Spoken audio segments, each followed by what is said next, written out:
તો આજે આપણે ધોરણ 12 સાયકોલોજી વિષયની અંદર મોસ્ટ આઈએમપી 20 વિકલ્પો જોવાના છે અને એ પણ વિભાગ એ માટે, એટલે કે વિભાગ એની અંદર તમારી જે તૈયારી છે એ પૂર્ણ થઈ જવાની છે અને આ વિડીયો તમે છેલ્લી ઘડીએ જોઈને જશો ને તો પણ તમારા 20 ગુણમાંથી 20 ગુણ પાક્કા સમજી લેવાના છે, બરાબર। તો આ વિડીયો તમારે જેટલો પણ 15 મિનિટનો વિડીયો છે ફટાફટ તમારે જોઈ લેવાનું છે, ટાઈમ બગાડ્યા વગર, બરાબર। અને બીજા પણ વિડીયો આપણી ચેનલ ઉપર અવેલેબલ હતા, તમે સાથ અને સહકાર આપી રહ્યા છો, આવો નવો સાથ અને સહકાર આપતા રહેજો। બાકીના પણ વિષય જે ફિલોસોફી છે, સમાજશાસ્ત્ર, સોશિયોલોજી છે, ગુજરાતી છે, દરેકના વિડીયો આપણી ચેનલ ઉપર અવેલેબલ કરવામાં આવશે। અને ઘણા વિદ્યાર્થીઓ સેક્શન ડી માટે કમેન્ટ કરે છે, તો સેક્શન ડીના અને ઈના ઓલરેડી આઈએમપી આપેલા છે, એ જો તમે ન જોયો તો આપણી ટેલિગ્રામ ચેનલ જોઈન કરી નાખો, ત્યાં આગળ તમને પીડીએફ ફાઇલ મળી જશે। હવે આપણે શરૂઆત કરીએ છીએ। પહેલો જ છે કે પૂરકતાનો નિયમ શેની સાથે સંકળાયેલો છે? તો પૂરકતાનો જે નિયમ છે ને એ વિદ્યાર્થી મિત્રો શાની સાથે સંકળાયેલો છે? તો પ્રત્યક્ષીકૃત સાતત્ય સાથે સંકળાયેલો છે। પૂરકતાનો નિયમ શેની સાથે સંકળાયેલો છે? તો પ્રત્યક્ષીકૃત સાતત્ય સાથે સંકળાયેલો છે। એના પછી બીજું જોઈએ કે શ્રવણ સંવેદન માટે જવાબદાર કોષો કયા છે? તો શ્રવણ સંવેદન માટે જવાબદાર કોષોની વાત કરીએ તો સૂક્ષ્મ વાળકોષ કયા આવશે? સૂક્ષ્મ વાળકોષ આવશે। એના પછીનો પ્રશ્ન જોઈએ, કોહલરે કયા પ્રાણી પર પ્રયોગ કર્યો હતો? તો કોહલરે ચિમ્પાન્જી પર પ્રયોગ કર્યો હતો। કયા પ્રાણી પર? ચિમ્પાન્જી પર। પછી શીખેલી પ્રતિક્રિયાની લુપ્તતાને શું કહેવાય છે? તો એને વિલોપન કહેવાય છે। શું કહેવાય છે? વિલોપન કહેવાય છે।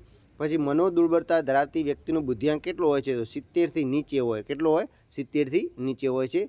પછી બુદ્ધિઆંકનો ખ્યાલ સૌ પ્રથમ કોણે આપ્યો હતો? તો બુદ્ધિઆંકનો જે ખ્યાલ છે એ સૌ પ્રથમ આપણને રેવને આપ્યો હતો। કોણે આપ્યો હતો? રેવને આપ્યો હતો। પછી મનોશારીરિક વર્તનની માનસિક તત્પરતા એટલે શું? મનોશારીરિક વર્તનની માનસિક તત્પરતા એટલે શું? એને કહેવાય છે મનોવલણ। શું કહેવાય છે? મનોવલણ કહેવાય છે। પછી સામાજિક રીત રિવાજો, મૂલ્યો, રહેણી કહેણી અને વિચારસરણી આત્મસાત કરવાની પ્રક્રિયા એને શું કહેવાય છે? તો એને સામાજિકીકરણ કહેવામાં આવે છે। પછી શારીરિક પ્રતિક્રિયાનું મોડલ કોણે રજૂ કર્યું હતું? શારીરિક પ્રતિક્રિયાનું મોડલ કેનાને રજૂ કર્યું હતું। કોણે? કેનાને રજૂ કર્યું હતું। પછી નૈતિક મૂલ્યનું ધોરણ નીચું હોય તેવું વર્તન અસાધારણ છે, આ વ્યાખ્યા કોણે આપી છે? તો આ વ્યાખ્યા જેસી કોલમેન આપી છે। કોણે આપી છે? જેસી કોલમેન આપી છે। એના પછી જોઈએ, મુક્ત રીતે તર્યા કરતી ચિંતા બીજા કયા નામે ઓળખાય છે? તો મુક્ત રીતે તર્યા કરતી બીજી ચિંતા સામાન્યકૃત વિકૃત ચિંતાના નામથી ઓળખાય છે। એના પછી મૂંઝાયેલી વ્યક્તિને શું કહે છે? તો મૂંઝાયેલી વ્યક્તિને સલાહાર્થી કહેવામાં આવે છે। એના પછી કોના મત અનુસાર સ્વપ્નો એ અજાગ્રત મનના રાજમાર્ગો છે? તો આવો મત કોનો છે? તો સિગમન્ડ ફ્રોઈડે આવશે। એના પછી જોઈએ, પર્યાવરણ મોટા ભાગની સમસ્યાઓ કેવી છે? તો પર્યાવરણ મોટા ભાગની સમસ્યાઓ માનવસર્જિત જોવા મળે છે। પછી ઈચ્છિત પ્રવૃત્તિને પ્રબળ કરે તેને શું કહેવાય છે? તો ઈચ્છિત પ્રવૃત્તિને પ્રબળ કરે તેને પ્રબલન કહેવાય છે, બરાબર। પછી નીચેનામાંથી કયું સંસ્થાનું લક્ષણ નથી? તો સેવાનો અભાવ એ સંસ્થાનું લક્ષણ નથી। આગળ જોઈએ તો કે સંસ્કૃતિમાં નીચેનામાંથી કોનો સમાવેશ કરી શકાય? તો આપેલા તમામ આવે, બરાબર ને। એમાં સામાજિક નિયમો પણ હોય, સામાજિક ધોરણો પણ હોય, સામાજિક મૂલ્યો પણ હોય, એટલે કે આપેલા તમામ આવે।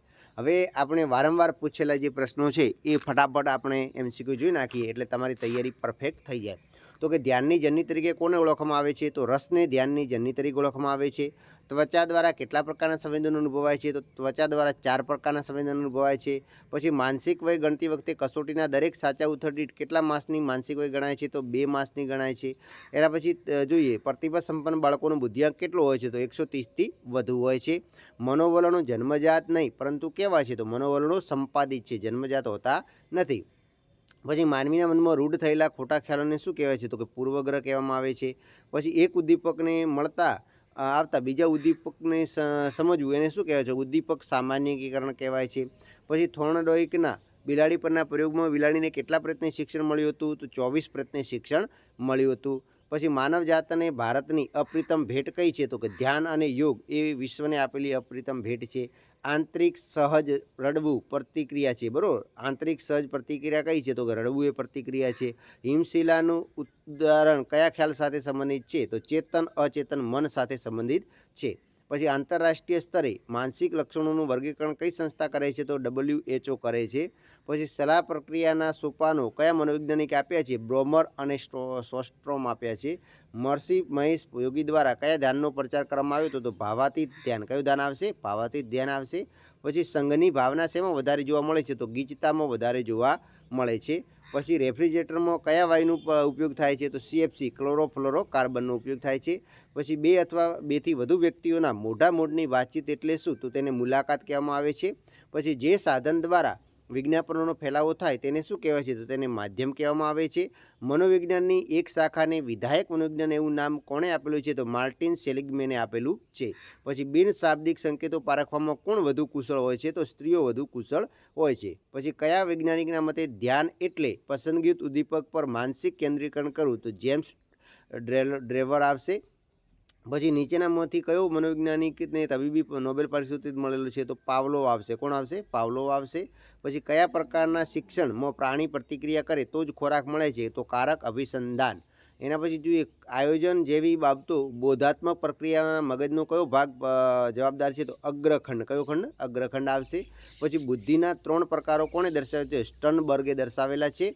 પછી કયું ઉપતંત્ર સુખના સિદ્ધાંતને અનુસરે છે? તો નિમ્ન અહમ. કયું આવશે? નિમ્નમાં આવશે. પછી મનોભારના ઉદ્ભવ સ્થાનો કેટલા પ્રકારમાં વહેંચી શકાય છે? તો કે 3 પ્રકારમાં વહેંચી શકાય છે. પછી તબીબી સંભાળને કયા પ્રકારનું સંસાધન કહી શકાય? તો કે ભૌતિક સંસાધન કહી શકાય.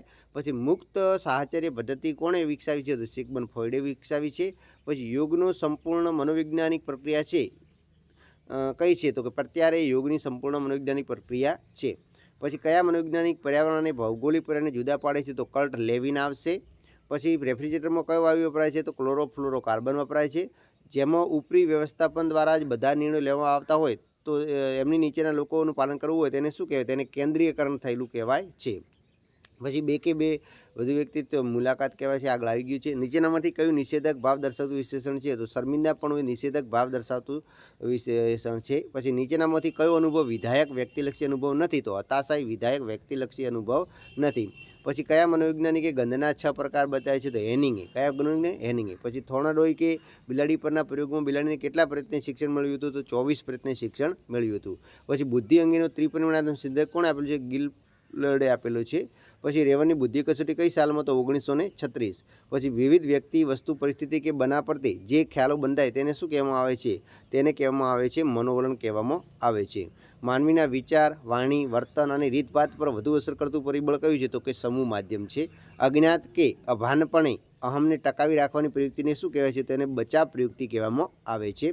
પછી સ્વજન તરફથી મળતી સહાય કેવા પ્રકારની સંસાધન છે? તો કે સામાજિક સંસાધન છે.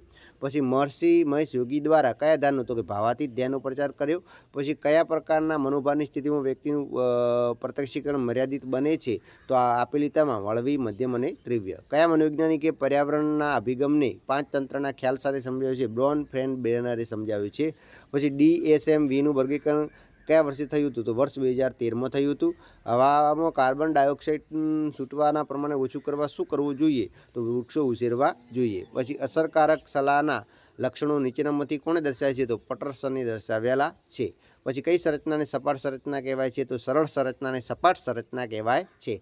પછી નીચેનામાંથી કયું સંસ્થાનું લક્ષણ નથી? તો સેવાનો અભાવ એ સંસ્થાનું લક્ષણ નથી. વિધાયક મનોવિજ્ઞાનનો કોના મતે સુખી છે? તો બંને સરખા સુખી છે વિધાયક મનોવૈજ્ઞાનિક મતે. પછી કયા મનોવૈજ્ઞાનિકે કાલ્પનિક અનુભવ મશીનનું ઉદાહરણ આપ્યું છે? માર્ટિન સેલિગ્મને આપેલું છે. પછી શીખેલી પ્રતિક્રિયાની લુપ્તતાને શું કહે છે? તો વિલોપન કહેવામાં આવે છે. પછી કોના મતે અનુસાર અનુભવ વગર આંતરસૂઝનો વિકાસ થતો નથી? તો હાર્લોના મત અનુસાર અનુભવ વગર આંતરસૂઝનો વિકાસ થતો નથી. મનોદુર્બળતા તો 70થી નીચે આવે છે. લેખકોમાં કયા પ્રકારની બુદ્ધિ વધારે પ્રગટ થાય છે? તો ભાષાકીય બુદ્ધિ. પછી સામાજિક રીત રિવાજો, મૂલ્યો, રહેણી કરણી એમાં સામાજિકીકરણ થાય છે. મનોવલણ જન્મજાત નહીં પણ કેવા હોય છે? સંપાદિત હોય છે. તબીબી સારવાર તો કે ભૌતિક આવશે. વ્યક્તિમાં રહેલી આવડતને કયા પ્રકારનું સંસાધન કહેવાય છે? વ્યક્તિગત સંસાધન કહેવાય છે. મસ્તિષ્ક વિકાર સાથે સંબંધિત મનોવિકૃતિ કઈ છે? અલ્ઝાઇમર આવે છે. પછી આંતરરાષ્ટ્રીય સ્તરે WHO આવે છે. બરાબર, આ પણ આવી ગયું. તાર્કિક ભાવાત્મક ઉપચાર પદ્ધતિ કોણે વિકસાવી છે? તો એલિસે વિકસાવી છે. એના પછી જોઈએ પર્યાવરણની મોટાભાગની સમસ્યાઓ કે માનવ સર્જિત છે. નીચેનામાંથી કયું સેવાનો અભાવ છે? કઈ સંરચનાની પરિસ્થિતિ સરળ છે? મનોવૈજ્ઞાનિકની એક વિધાયક માર્ટિન સેલિગ્મન આવશે. વિધાયક મનોવિજ્ઞાન મતે કોણ વધારે? બંને સરખા સુખી છે. બરાબર, તો આટલા MCQ તમે તૈયાર કરી દેશો એટલે 20માંથી 20 તમારા પાકા સમજો.